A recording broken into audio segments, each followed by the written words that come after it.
Welcome back to 504 Road Trips. If you're a channel member, you're seeing this video on or around the 10th of December of 2023. Special thanks goes out to those channel members: Audubon5425, Redhead, Stuart Webb, Darren175, John Neal, Roadway Wiz, Anthony Kennerson, Moonshine Wilson, Trell Flowers, Derek Tony Higgins, Jimbo Slice, and Ivan Hopper. They've put up as little as $1 a month and get to see our regularly scheduled videos as soon as they're uploaded, and the occasional members only video. If you're not a channel member, then Merry Christmas, or if you're not inclined to celebrate Christmas, Happy December 25th. So we're heading into our 8th year on 504 Road Trips, and this video will serve as our annual channel update, although I'm not sure if we did one last year or even the year before. So the year in review for 2023, we undertook a huge road trip this summer. It was one we'd been planning for quite a while, but it took us a while to work out the logistics. The plan was to drive the entirety of US Highway 11, which begins in Irish Bayou on the eastern outskirts of New Orleans and ends up at the Canadian border in Rouse's Point, New York. That's a long trip at over 1,600 miles, so it's not something we could do in one shot. In early 2023, over the long Mardi Gras weekend, we started the trip, making it to Birmingham, Alabama on the first day, and then up to Chattanooga, Tennessee on the second day. That's as far as we got on that trip because we had to be back in New Orleans for work. So I was finally able to work out a little more than a week off of work in early August, and on August 4th, we made an after-work trip up to Chattanooga, and then picked up where we left off on US 11 the next morning. August 5th took us up through Tennessee to Abingdon, Virginia. Then on August 6th we continued, but we had some bad weather. Not enough to stop us from filming, but we only got as far as Strasburg, Virginia that day. Then on August 7th we really had to push to get to Binghamton, New York, which was our only real planned stop. We had mapped that out and found a place near the hotel where we could buy an easy pass to cover the tolls on the way back home. We had bad weather once again that day, and we even started to run out of light towards the end, mostly because of the heavy cloud cover. I haven't even looked real hard at that footage to see how bad it's going to be, but I may have to do some serious adjustment to the lighting to make it work. It was on that leg of the trip that we stopped in a town called Factoryville, Pennsylvania, where they had a small college campus, Keystone College, and we stopped there because I was really hungry, and we saw a Steak and Shake on the map. So we get into the Steak and Shake, and the weather was really getting bad. There was about a dozen people in there, including the employees. And as we're waiting for our order, the emergency alert goes off on everybody's phone at one time. A tornado warning. And I don't think that tornadoes are as common up there as they are down south. But I have an idea of the warning signs, and nothing like that was really happening where we were. But I was kind of surprised at the malaise that the rest of the people there showed. I was sure that the employees were going to start herding everybody into a basement or something. But it was just business as usual. Nobody really reacted. We got our burgers and we sat down and ate, and then got back on the road in the rain and headed for our destination for that night. So on August 8th, we were going to finish filming US 11 getting up to Rouse's Point, New York. US 11 is a very indirect route between those 2 points, going via Syracuse and then coming within 4 miles of Lake Ontario. Now, we had originally planned to get to the end of US 11, or at least the furthest we could get without needing a passport and crossing the border into Canada. And no, neither of us have a passport, and Louisiana still has not implemented that enhanced driver's license or real ID. The last time either Carrie or I left the country was back when you could travel into Canada or Mexico or the Caribbean islands with just a driver's license. So without a passport, the furthest north you can go is the junction of US 11 and US 2. And our plan was to hit US 2 and cover it in its entirety all in one day. But that's pretty much impossible to do if you're restricted to daylight driving, which we were because we're filming. So we started looking for a place to stay that night while we drove. Burlington, Vermont seemed like the best place to stop, so we looked up hotel rooms on the various apps, Hilton, Marriott, IHG, and it turns out that this was one of the last weekends of the year for summertime activities on Lake Champlain, and they wanted $500 to $800 for a basic room at any of the hotels that we have rewards memberships in. So now we didn't know what to do. We had to finish US 11 that day to stay on schedule, and there's not much in the line of hotels in Rouse's Point. Once you get into Vermont, cities are few and far between, and it would mean possibly driving several hours further to get a room. So we called Hilton Honors customer service. Now, we stay at Hilton's most frequently, and we've accumulated a lot of points, and I really didn't want to sacrifice what must be hundreds of thousands of points to cover a $500 hotel room. We are on a budget, but I just wanted to see what Hilton would do for us. The agent who answered started looking for us, and she was pretty shocked at the room rates, but she said, "Let's look at how many points you'll need to get a free room." And to our surprise, and her surprise too, a standard room at the Burlington Hilton was 32,000 points. Now, if you've never used Hilton Honors points to book a room, a shitty Hampton room in the middle of nowhere off of some interstate exit typically starts out at 32,000 points. It's what you would use for points to get an $80 room. And these $500 rooms at the Burlington Hilton was only 32,000 points. Apparently, when they jacked up the room rates, they forgot to raise the points required as well. So they booked us the room. As Diamond members, we're entitled to an upgrade at least to the next nicer room type with no extra charge, so that would probably get us bumped up to a suite or something, provided that the hotel wasn't completely full. Well, when we got there, we got bumped up to a room with a view since there were no suites available. We ended up on a high floor overlooking Lake Champlain with a beautiful view. I really wish we'd done a room tour video, but we didn't do any on this trip. So with the meal credit that we get with any Hilton stay, we were able to eat dinner at the hotel restaurant, mostly for free as well.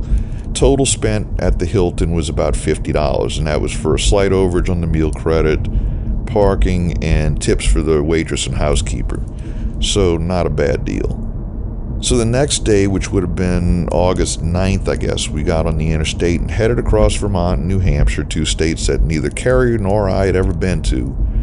Our next destination was Houlton, Maine, which is pretty much the very northeast corner of the United States. And that's the northern terminus of I-95, which runs along the entire east coast of the country. So we drive I-89 and I-93, eventually making our way over to I-95 just north of Boston. We headed north from there. Now, I-95 is one of the busiest interstates in the country, and you'd expect it to be 4 or 5 lanes in each direction with a lot of traffic. But north of Boston, heading north, it becomes less and less of a superhighway and begins to look like a rural interstate with 2 lanes in each direction, and you're just driving through the woods. And the further north you go, the fewer cars you encounter. It's something I've never experienced on any interstate in the middle of the day. Not a car visible ahead or behind us, and cars going the other way are very scarce.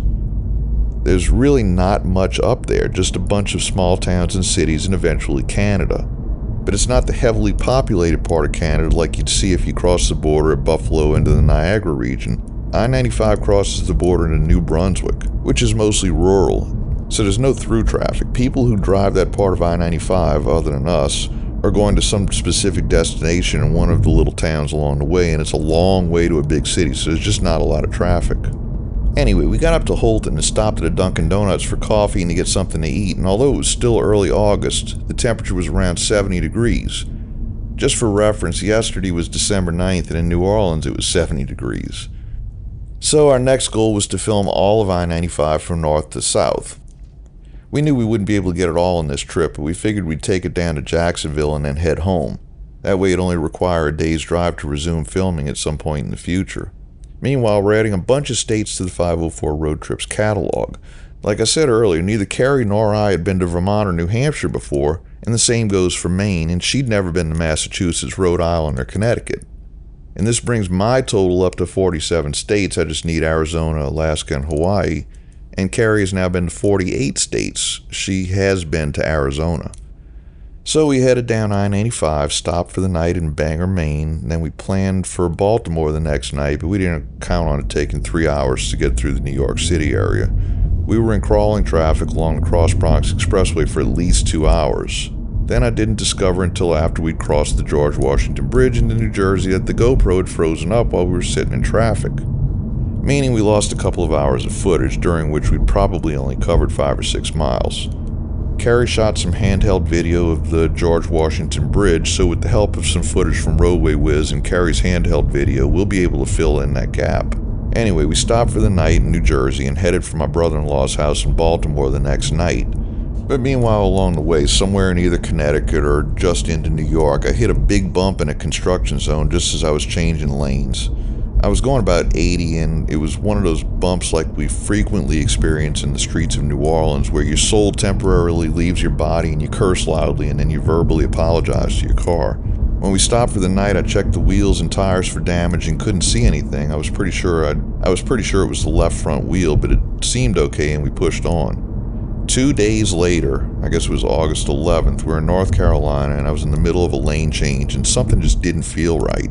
And we could hear a strange sound like we were driving on grooved pavement. So I took the next exit, which wasn't far up, and I came off the exit and made a right turn, and I could finally feel that a tire was flat, and I was able to roll into a gas station. I got out and the tire tread had completely separated from both sidewalls, yet somehow it remained between the wheel and the pavement, sparing the wheel from destruction. Now, I hadn't had a flat tire in years, and we were driving a 2020 Honda Civic Si, which has very low-profile tires. The last time I got a flat was in a pickup truck with 5 or 6 inches of sidewall, and you could feel the vehicle leaning when the tire was flat. With the Civic, I had a steer tire catastrophically fail at 70 miles per hour and not only maintain control of the car, but I wasn't even sure that I had a flat. I guess that's the benefit of low-profile tires, and I guess it also explains how in these police chase videos, the spike strips don't even slow down the fleeing criminals. Anyway, the Civic Si also doesn't include a spare tire. There's not even a place to put one. They just give you an air compressor and a can of Fix-A-Flat, which wasn't going to be of much use in this situation. So I called AAA and requested a tow into town. It was approaching 5 p.m. on a Saturday night, and I wanted to get a tire and get back on the road in the morning. We sat at this Lucky 7 truck stop in Wade, North Carolina for 2 hours waiting for AAA to send out a tow truck. That was a tow truck that never came. They couldn't even give us an estimated time of arrival. I ended up calling a local towing company, and they picked us up within 10 minutes. The driver brought us to a Hampton Inn where I dropped Carrie and the luggage off, and then I rode with him to a Pep Boys nearby where we left the car, and he was nice enough to bring me back to the hotel. I got the car back by noon the next day, and all we could do was take the most direct route home. We had to be in Baton Rouge for a meeting Monday morning, and we lost about 8 hours of filming time. So whenever we decide to resume filming I-95, we'll have to go to Wade, North Carolina to pick up where we left off. So we're going to drive down Carrollton Avenue to St. Charles Avenue through uptown New Orleans, and I really don't have anything else to say, so sit back and enjoy the ride. Speed trap reported ahead.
reported ahead.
I'm going to shut the camera down here because the battery's getting low. Thanks for watching. If you like this video, please give us a thumbs up, leave a comment below, subscribe if you haven't already, and be sure to join us for our next 504 road trip.